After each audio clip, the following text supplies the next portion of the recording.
Good morning class 6, welcome to your social science class. हम लोग history का अपना चैप्टर नंबर 3 कर रहे थे एंड अभी हम शुरू करने वाले हैं topic invention of the wheel. देखो बच्चों, आप सभी जानते हो कि व्हील्स जो हैं आदि मानव द्वारा बहुत टाइम बाद इन्वेंट किए गए थे। पहले टाइम में व्हील्स नहीं थे, उन्हें ट्रांसपोर्ट करने के लिए बहुत ज़्यादा मुश्किल आती थी। तो इसी ट्रांसपोर्टेशन की समस्या को हल करने के लिए उन्होंने व्हील्स का निर्माण किया था, है ना। क्योंकि आप सभी चाहते हो कि जो इन्वेंशंस होते हैं वो जब ज़रूरतें पैदा होती हैं तब इन्वेंशंस होते हैं, है ना। तो आगे देखते हैं। ये हमें नहीं जानकारी है कि व्हील्स जो हैं अर्ली ह्यूमंस ने कब डेवलप किए, लेकिन इस इन्वेंशन की वजह से जो ह्यूमंस का इवोल्यूशन है, ह्यूमंस का जो प्रोग्रेस है, बहुत एकदम से उसमें क्रांति आ गई थी and set the place for future developments. और इसकी वजह से फ्यूचर में भी बहुत सारे डेवलपमेंट्स को जगह मिली।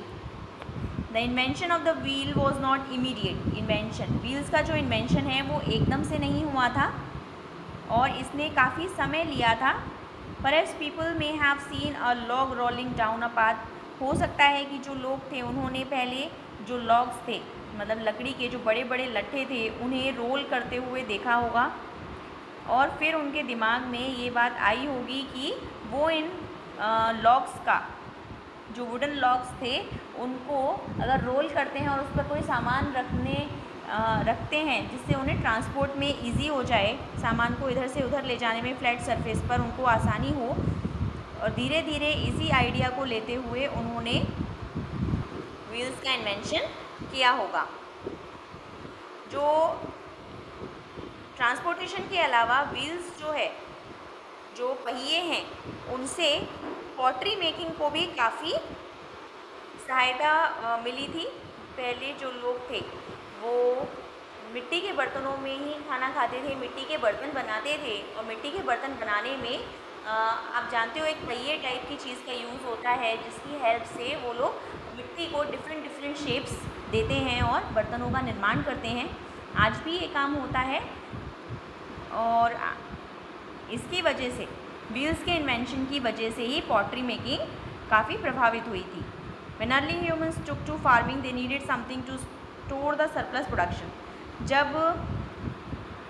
जो पुराने बहुत समय पहले के जो लोग थे उन लोगों ने फार्मिंग स्टार्ट करी थी, तो उनको जो एक्स्ट्रा प्रोडक्शन बच जाता था उसको रखने के लिए जगह चाहिए होती थी। They started making pots और इसलिए उन्होंने पॉट्स बनाने शुरू करे। With the knowledge of fire, they baked these pots to store food grains. और जब उन्हें आग की नॉलेज आ गई कि आग कैसे लगाई जाती है, तो उन्होंने मिट्टी के बर्तनों को पकाना शुरू किया, है ना, जिससे वो मजबूत हो जाएं और उनके अंदर वो सामान को स्टोर कर सकें। Now we are starting neolithic tools. तो न्यूलिथिक टूल्स जो हैं वो, उनकी जो क्वालिटी थी वो पहली जो स्टोन एज के अंदर जो टूल्स बनते थे उनकी क्वालिटी से काफ़ी ज़्यादा बेटर थे in comparison with the preceding stone cultures. तो पहले जो पत्थरों से टूल्स बनाए जाते थे, न्यूलिथिक पीरियड में जो टूल्स बनाए गए वो काफ़ी वेल शेप थे उन पुराने टूल्स की कंपैरिजन में, और वो ज़्यादा पॉलिश्ड भी थे और शार्प भी थे। Celts were tools that were shaped like chisels and were used for chopping और डिगिंग। सेल्स क्या थे कि ये एक तरीके के टूल्स थे जो चिसल्स के जैसे शेप रखते थे और इनको यूज़ किया जाता था चॉपिंग और डिगिंग में। डिगिंग मतलब खोदना, चॉपिंग कटिंग करते हैं। Celts of different sizes were found at various neolithic sites. और इस तरीके के जो टूल्स हैं वो बहुत सारे न्यूलिथिक साइट्स पर देखने को हमें मिलते हैं।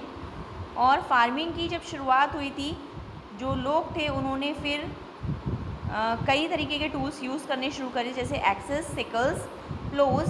Bone tools were also widely use during this phase. और इस फेज के दौरान बोन्स से, हड्डियों से बने हुए टूल्स भी काफ़ी यूज़ किए जाते थे।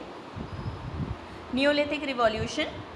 न्यूलिथिक पीरियड जो है वो has been termed as a revolution इसको रिवॉल्यूशन मतलब एक क्रांति की तरह लिया जाता है, because the early humans transition from being hunter gatherers to being food producers, क्योंकि इस दौरान जो लोग थे वो शिकारी और एक जगह से दूसरी जगह घूमने वाले लोगों की जगह पर अब एक फूड प्रोड्यूसर्स बनकर उभर रहे थे। उनका चेंज हो गया था एक फूड प्रोड्यूसर लोगों के अंदर। They know more relied on hunting gathering alone for their survival, और अब वो लोग मतलब केवल हंटिंग तक सीमित नहीं थे कि केवल हंट करके वो अपनी खाने की ज़रूरतों को पूरा करें या इधर उधर घूमकर अपने लिए खाने का इंतज़ाम करें, लेकिन अब क्या है, उनका जो लाइफ है वो सेटलमेंट की तरफ बढ़ रही थी। फार्मिंग की वजह से काफ़ी सारे और भी डेवलपमेंट्स आए जिनका बहुत सारा इफ़ेक्ट लोगों की लाइफ पर पड़ा। जो लोग थे वो अब एनिमल्स को डोमेस्टिकेट करने लगे थे, मतलब अब उन्हें एनिमल्स को पालना शुरू करना आ गया था और उनसे कैसे काम लिया जाए वो भी उनको समझ में आने लगा था। अब वो एनिमल्स को केवल हंट नहीं करते थे बल्कि उनसे मिल्क और मीट प्रोडक्ट्स भी मीट प्रोडक्ट्स भी उनसे लेते थे।